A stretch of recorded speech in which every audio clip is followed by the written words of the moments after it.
عورت کی ضرورت ہے کہ معاشرے میں اس کی قبولیت اس وجہ سے ہے کہ وہ کتنا زیادہ اپنے آپ کو پریزنٹیبل بنا کے لوگوں کے سامنے پیش کرے۔ اسلام اس کا اپوزٹ کرتا ہے، وہ کہتے ہیں تمہیں اس کی ضرورت نہیں ہے، تمہیں جو عزت چاہیے تمہیں بحیثیت ماں بہن بیٹی تمہارے گھر کے اندر ملے گی آ کر، اور تمہیں اس کو لینے کے لیے کسی کے سامنے پیش ہونے کی ضرورت نہیں ہے۔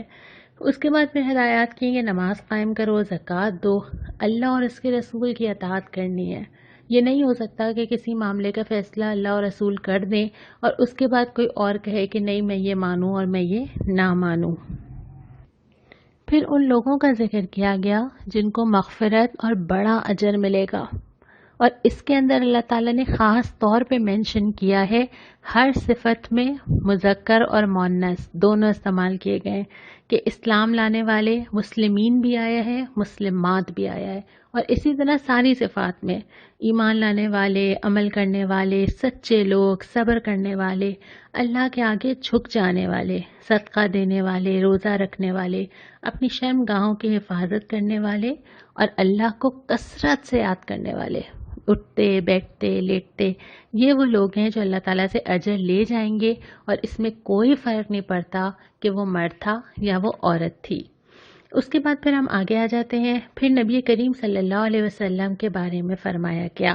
پہلے تو نبی کریم صلی اللہ علیہ وسلم کو اجازت دی گئی، بلکہ تلقین کی گئی، ہدایت کی گئی کہ آپ حضرت زینب سے نکاح کریں، کیونکہ حضرت زید جن کو نبی کریم صلی اللہ علیہ وسلم نے منہ بولا بیٹا بنایا ہوا تھا اور وہ حضرت زینب کو طلاق دینا چاہتے تھے، تو اس سے اس رسم کو بھی توڑنا مقصود تھا جو ہم نے کل پڑھی تھی کہ کوئی بھی منہ بولا بیٹا اسلام میں نہیں ہوتا، یعنی خونی رشتے جو اللہ نے بنائے ہیں وہی ہوتے ہیں۔ پھر فرمایا کہ اللہ کے رسول خاتم النبیین ہے، اب کوئی نبی نہیں آئے گا، یہ قرآن نے اعلان کر دیا ہے۔ اس کے بعد گواہی دینے والے ہیں، اب دنیا میں تو دیں گے ہی گواہی، آخرت میں بھی گواہی دینے والے ہیں کہ پیغام پہنچا دیا، بشارت دینے والے ہیں ہم سب کو، ڈرانے والے ہیں، اللہ کی طرف بلانے والے ہیں، روشن چراغ ہیں، اور آپ کے لیے بیویاں حلال کر دی گئیں کہ آپ مزید نکاح کر سکتے ہیں۔ اس میں ایک لفظ آیا ہے روشن چراغ، ذرا اپنے تصور میں لائیے، ایک چمکتا ہوا چراغ، روشنی، لفظ یہاں پہ استعمال ہوا ہے سراجم منیرا، اور یہی میرا آج آپ سے سوال ہے کہ نبی کریم صلی اللہ علیہ وسلم کے روشن چراغ ہونے سے کیا مراد ہے، کیا سمجھ آتا ہے اس سے؟ اس کے بعد ہم آگے چلتے ہیں، پھر اور ہدایات آ جاتی ہیں، اور وہ ہدایات یہ ہیں کہ دیکھو نبی صلی اللہ علیہ وسلم کے گھر بلا اجازت نہ جایا کرو، کیونکہ آپ کو اس سے پریشانی ہوتی ہے۔ یہ بھی ہوتا ہے کہ لوگ کھانے کے وقت آتے ہیں اور پھر انتظار کرتے ہیں، اور آپ صلی اللہ علیہ وسلم کے لیے اتنی مشکل زندگی میں یہ مزید مشکل کا سبب بنتا ہے۔ پھر ہم نے جو سورہ نور میں پڑھا کہ اس کا نیکسٹ سٹیپ یہ تھا کہ آپس میں بھی ایک دوسرے کے گھر جاؤ تو اجازت لے کے جاؤ، واپس جانا پڑے تو واپس چلے جاؤ، یعنی یہ جو باؤنڈریز اور حدود ہیں وہ یہاں سے طے ہونا شروع ہوئی تھیں۔ پھر اس کے بعد فرمایا کہ کچھ مانگنا ہو تو پردے کے پیچھے سے مانگو، یعنی وہ پردے کے احکامات جو اب شروع ہو رہے ہیں اس کا لحاظ رکھنے کا حکم دیا جا رہا ہے، اور پھر وہی بات آئی کہ نبی صلی اللہ علیہ وسلم کو تکلیف نہ دو۔ اس کے بعد آپ صلی اللہ علیہ وسلم کی جو بیویاں تھیں، پہلے یہ گزرا تھا کہ ان کو امہات المومنین قرار دیا گیا تھا، اور یہاں پہ اعلان کر دیا گیا کہ وہ سب کی مائیں ہیں، اب ان سے کسی مسلمان کا نکاح نہیں ہو سکتا۔ اس کے بعد پھر قریبی محرم لوگوں کی فہرست آئی ہے۔ یہ محرم رشتے وہ ہیں جن سے روز کا ملنا ہوتا ہے، جن سے عزت اور رسپیکٹ کا تعلق ہوتا ہے، وہ گھروں میں آئیں بیٹھیں، کوئی مضائقہ اس کے اندر نہیں ہے۔ پھر فرمایا کہ نبی صلی اللہ علیہ وسلم پر اللہ اور اس کے فرشتے درود بھیجتے ہیں، تم بھی اللہ کے نبی صلی اللہ علیہ وسلم پر درود بھیجا کرو۔ ہم نے پہلے یہ پڑھا تھا نا کہ نبی کریم صلی اللہ علیہ وسلم کے ساتھ کیسا تعلق ہونا چاہیے، اور آپ نے اس کے جوابات لکھے تھے، اس میں ایک اضافہ اور کر لیجئے کہ اللہ کے نبی کے جہاں پہ بھی ہم نام سنیں کوشش کریں کہ ہم ضرور درود پڑھیں۔ اس کے علاوہ یہ بھی بہت ساری بشارتیں ہیں کہ جب بندہ درود بھیجتا ہے تو اللہ اور اس کے فرشتے اس بندے کے اوپر درود بھیجتے ہیں۔ اور کون سا درود ہے، نبی کریم صلی اللہ علیہ وسلم سے پوچھا بھی گیا تو آپ نے جو سکھائے تھے اس میں سب سے زیادہ جو مقدم ہے وہ درود ابراہیمی ہے جو ہم نماز میں پڑھتے ہیں۔ اس کے بعد پھر فرمایا کہ اپنے چادروں کے پلو لٹکا لیا کرو. اس کے بارے میں پوچھا گیا صحابہ سے بھی کہ اس کا کیا مطلب ہے، تو انہوں نے دوپٹہ اپنے سر پہ ڈال کے اس طرح ڈھانپا کہ ایک آنکھ کھلی رہے، یعنی یا دو آنکھیں کھلی رہیں اور اس سے نظر آتا رہے. اس کا مقصد یہ ہے کہ تم پہچانی جاؤ، پتہ چلے. یہ جیسے ہم نے پہلے شاعر کی بات کی تھی کہ پتہ چلے، پہچانا جائے، ایک سمبل نظر آئے. دوسرا یہ کہ تمہیں معاشرے کی ان عورتوں کی طرح نہ سمجھا جائے جو ہم نے پہلے پڑھا کہ جاہلیت کی سج دھج دکھاتی ہیں، اس لیے دکھاتی ہیں کہ وہ لوگوں کو اٹریکٹ کریں. تم اپنے آپ کو ان سے الگ رکھو. یہ اسلام کا ڈریس کوڈ ہے، اور اس کا جو مقصد بتا دیا نا کہ تاکہ تم الگ نظر آؤ، تاکہ تمہاری یہ پہچان بنے، تاکہ تمہیں ستایا نہ جائے، یہ مقصد پورا ہونا بہت ضروری ہے. اگر برقع پہن کے بھی یہ مقصد پورا نہ ہو تو اس کو بھی دیکھنے کی ضرورت ہے. مطلب اصل چیز جو ریکوائرڈ ہے وہ یہ ہے کہ آپ اس طرح دوسری بازاری عورتوں کی طرح لوگوں کو جا جا کے اٹریکٹ کرنے والی خاتون نہیں ہیں. آپ کی ایک بہت قیمتی جگہ ہے، بہت عزت والی. اس کے بعد پھر ذکر ہے اس بار امانت کا کہ جو اللہ تعالیٰ نے امانت دی ہے دین و قرآن کی شکل میں، اس کو انسان نے اٹھایا ہے اور اس کی وہ جواب دہی کرے گا. یہاں پہ سورہ احزاب مکمل ہوتی ہے، دوسرا ربع آتا ہے اور سورہ سبا شروع ہوتی ہے. سورہ سبا مکی صورت ہے، شروع ہوتی ہے، تعریف ہے اس اللہ کے لیے. قرآن بھی اسی سے شروع ہوا تھا نا، الحمدللہ رب العالمین. تعریف ہے اس اللہ کے لیے جس کی جو صفات یہاں پر آئی ہیں. مالک ہے ہر چیز کا، ہر چیز کی حکمت جانتا ہے، ہر چیز سے واقف ہے، خبر رکھتا ہے، علم رکھتا ہے. رحیم بھی وہی ہے، رحمت کا معاملہ بھی وہی کرے گا اور بخشنے والا بھی وہی ہے. پھر کیوں نہ ہو اس کی تعریف؟ کوئی ہے جو اتنا تعریف کے قابل ہو؟ اور اس کے بعد فرمایا کہ قیامت کے دن تو ساری چیزوں کا بدلہ دے دیا جائے گا. جو لوگ کر کر آ رہے ہیں، چاہے وہ نیکی کر کے آ رہے ہیں، بہت سارے ان کے لیے جنت میں جگہیں ہوں گی، اور جو برائی کر کے آ رہے ہیں وہ بھی ضرور بدلہ پائیں گے. اس کے بعد حضرت داؤد اور حضرت سلیمان کو دی گئی عنایتوں کا ذکر کیا ہے کہ اللہ تعالیٰ جب مدد کرنا چاہتا ہے تو اللہ تعالیٰ اپنی مخلوقات سے بھی کر دیتا ہے. اور خاص طور پہ حضرت داؤد کو جو لوہے کا ذکر کیا گیا ہے کہ قوت اللہ تعالیٰ نے ان کو عطا کی تھی. اس کے بعد پھر تباہ حال بستیاں جو نظر آتی ہیں. آس پاس دیکھو، اس سے پہلے کون کون سی قومیں تھیں، کیا کہتی تھیں، کیا ہوا، کیا دعوے کرتی تھیں، اور یہ تمہارے لیے عبرت کی جگہ ہے. پھر یہ فرمایا ہے کہ شفاعت کرنے والا. ہمیں بڑا عقیدہ ہوتا ہے کہ ہم چاہتے ہیں کہ اللہ کے نبی صلی اللہ علیہ وسلم ہماری شفاعت کر دیں اور ہم جنت میں داخل ہو جائیں گے. یا کبھی یہ لگتا ہے کہ کوئی پیر ہوں گے، کوئی فقیر ہوں گے، کسی کے مزار پہ چلے جائیں گے.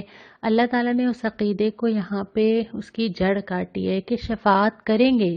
اگر نبی شفاعت کریں گے تو اللہ کی اجازت سے ہی کریں گے.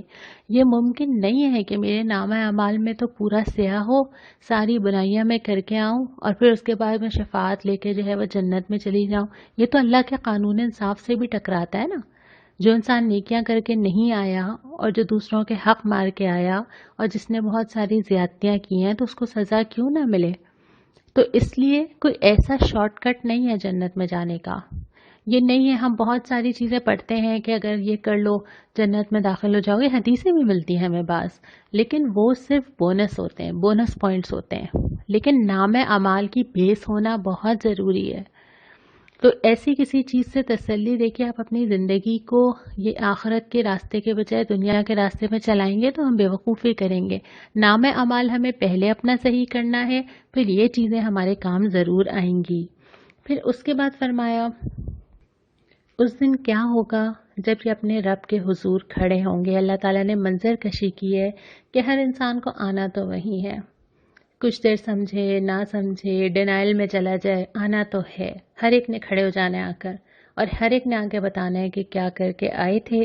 اور اس کے بعد پھر فرمایا کہ دیکھو رزق کی فکر نہ کرو. یہاں پہ جو آیت ہے نا جس کا ٹکڑا میں نے لکھا ہے وَهُوَ خَيْرُ الرَّازِقِينَ، یہ وہ آیت ہے جو ہم دکانوں پہ لگاتے ہیں، جو ہم گھروں پہ لگا دیتے ہیں. اس کا مطلب کیا ہے؟ سب سے بہتر رزق دینے والا اللہ ہے. اگر اس نے روکنا ہو کوئی نہیں دیکھ سکتا، اور اگر اس نے دینا ہو کوئی روک نہیں سکتا. اور یہ رزق ہم سے کیسے کیسے فیصلے کروا لیتا ہے نا. ہمیں لگتا ہے ہم نے سوچنا ہے، ہم نے پلان کرنا ہے، ہم نے کس کو دینا ہے کس کو نہیں دینا ہے، ہمارے ذریعے ہم کیا کریں گے کیا نہیں کریں گے، خرچ کیا کریں گے، اللہ کے لیے دے دیا تو کم نہ پڑ جائے، پتہ نہیں اور اتنا کما سکیں گے کہ نہیں کما سکیں گے. اللہ تعالیٰ فرماتا ہے کہ یہ فیصلہ کرنے والے تم نہیں ہو. اللہ دیتا ہے جتنا اس نے تمہارے لیے لکھا ہے، اور اس کے لیے تمہیں اللہ ہی سے رجوع کرنا ہے. اور اللہ کے لیے خرچ کرتے ہوئے تمہیں یہ فکر نہیں ہونی چاہیے کہ تمہارے رزق میں کوئی کمی ہو جائے گی، یا بظاہر تمہیں لگ رہا ہے کہ تمہارے پاس تنگی ہے تو مانگنا تمہیں اللہ ہی سے ہے، وہی دے سکتا ہے. اور اس کے بعد پھر جھٹلانے والوں کے انجام کا ذکر کیا ہے کہ جو لوگ دنیا میں اللہ کو جھٹلاتے رہے آخر کار وہ اپنا انجام دیکھ کر رہیں گے. یہاں سے سورہ فاتر مکی صورت کا آغاز ہوتا ہے. ابتدا ہوتی ہے کہ رحمت تو اللہ ہی دے سکتا ہے، اور رحمت وہ چیز ہے جس کے ہم سب سے زیادہ محتاج ہیں. دنیا میں بھی ہیں کیونکہ دنیا میں ہمیں کوئی اپنی رحمت سے ڈھانپ نہیں سکتا کہ میری ساری پریشانیاں دور ہو جائیں، اور آخرت میں بھی ہوں گے جب ہمارا نام عمل اس قابل نہیں ہوگا کہ ہم جنت میں جا سکیں تو ہم اللہ کی طرف دیکھ رہے ہوں گے، تو اللہ ہی رحمت دے گا. اس کے بعد یہ کہ دھوکے میں نہ ڈالے تمہیں دنیا کی زندگی، یا کوئی اور دھوکے باز یا کوئی شیطان، کسی سے دھوکے میں نہ آنا. پھر فرمایا کہ عزت تو اللہ کی ہے، جسے اللہ عزت دینا چاہے. دنیا میں انسان چاہتا کیا ہے؟ کبھی سٹیٹس لگاتا ہے، کبھی ٹویٹ کرتا ہے، کبھی برانڈڈ کپڑے دکھاتا ہے، کبھی اچھے سے جوتے اور پرس لے لیتا ہے، کبھی اپنی شاپنگ کا ذکر کرتا ہے، کبھی بہت اچھا ٹیبل سجا کے دعوتیں کرتا ہے. کس لیے کرتا ہے؟ عزت بڑھانے کے لیے. معاشرے میں اپنی عزت کہاں سے آتی ہے؟ اللہ دلوں میں ڈالتا ہے. اللہ بعض لوگوں کی عزت دوسروں کے دلوں میں ایسے ڈال لیتا ہے کہ انسان حیران ہو جاتا ہے. اللہ اپنے فرشتوں کے ذریعے لوگوں کی عزت بڑھاتا ہے. تو لیکن عزت حاصل کرنے کے دو گر بھی یہاں پہ بتائے ہیں، اور وہ کیا ہے؟ پاکیزہ قول اور عمل صالح. صرف باتوں سے نہیں، پاکیزہ قول تو ہوگا کہ ہم نے اللہ کی مانی، اللہ کی اطاعت کی، ساتھ میں عمل صالح بھی ہوگا تو اللہ تعالیٰ تمہارا مقام معاشرے میں بڑھا دے گا. لوگ تمہیں عزت نہیں دے سکتے، اللہ دے سکتا ہے. اس کے بعد چوتھے ربع کے اوپر آ جاتے ہیں. سب سے پہلے آتا ہے کہ لوگوں تم سب اللہ کے سامنے محتاج ہو. جو لفظ استعمال ہوا ہے انتم الفقراء، تم سب فقیر ہو اللہ کے سامنے. تمہاری ضرورت ہے کہ تم اللہ سے گڑ گڑا کے مانگو، ایک ایک چیز مانگو. اور اس کے بعد فرمایا کہ یہ وہ تجارت جو تم نے اللہ تعالیٰ سے کی ہے نا. یاد آ گئی آپ کو سورۃ توبہ کہ اللہ سے جان و مال ہم نے بیچے ہوئے ہیں اللہ کے ہاتھ. تو یہ جو تجارت ہے اس میں کوئی نقصان تھوڑی ہے، اور دنیا کی تو ساری تجارتوں میں نقصان کا ڈر ہے. یہ وہ تجارت ہے جس میں کوئی نقصان نہیں ہے. پھر فرمایا کہ مسلمان جن کو ہم نے کتاب اللہ کا وارث بنایا ہے، آج میں اور آپ جن کے ہاتھ میں یہ کتاب ہے، اور وارث کیسے ہیں؟ کیونکہ نبی کریم صلی اللہ علیہ وسلم کے بعد یہ کتاب آپ کی وصیت ہے اور میرے ہاتھ میں ہے. اب اس کتاب کو زمین میں پھیلانا میرا اور آپ کا کام ہے. ان وارثوں میں تین طرح کے لوگ ہیں، اسی آیت میں ذکر ہے. ایک تو وہ ہیں جو اپنے نفس پہ ظلم کرتے ہیں، گناہ کرتے ہیں، اپنے آپ کو جہنم کے لیے تیار کرتے ہیں. دوسرے وہ ہیں جو بیچ کے راستے پر ہیں، آگے چلتے ہیں، پیچھے ہٹ جاتے ہیں، پھر ٹھیک آتے ہیں، پھر توبہ کرتے ہیں، پھر غلطیاں کرتے ہیں.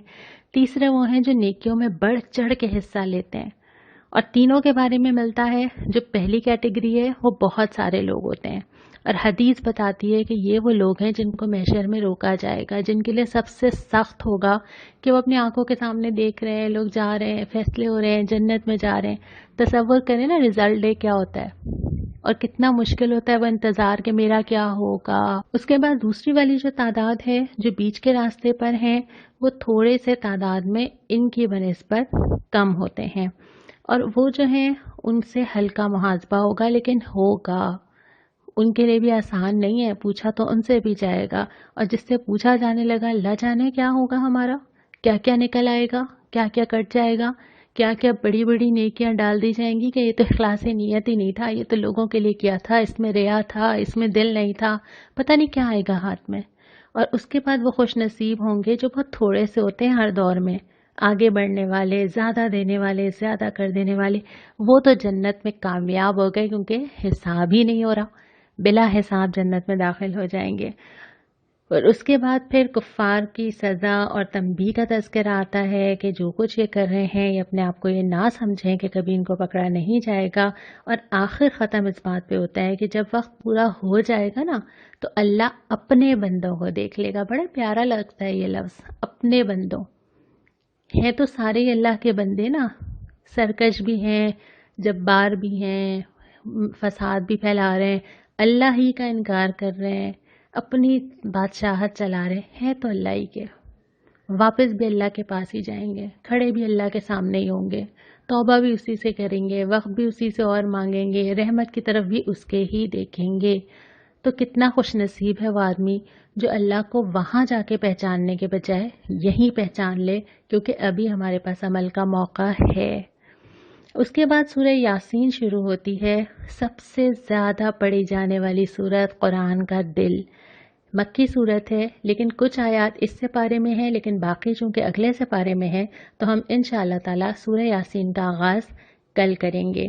آج کے سپارے میں کوئی دعا نہیں آئی ہے، لیکن ہم اللہ تعالیٰ سے دعا مانگ لیتے ہیں کہ اللہ تعالیٰ ہمیں ان لوگوں میں شامل کر جو نیکی میں سبقت لے جانے والے ہیں، ہمیں ان لوگوں میں شامل کر جو جنت میں بلا حساب داخل ہوں گے، جن کو کہا جائے گا آؤ آج سلامتی ہے تمہارے لیے، نہ کوئی پریشانی، نہ کوئی غم، نہ کوئی تکلیف، نہ کوئی ناگوار بات.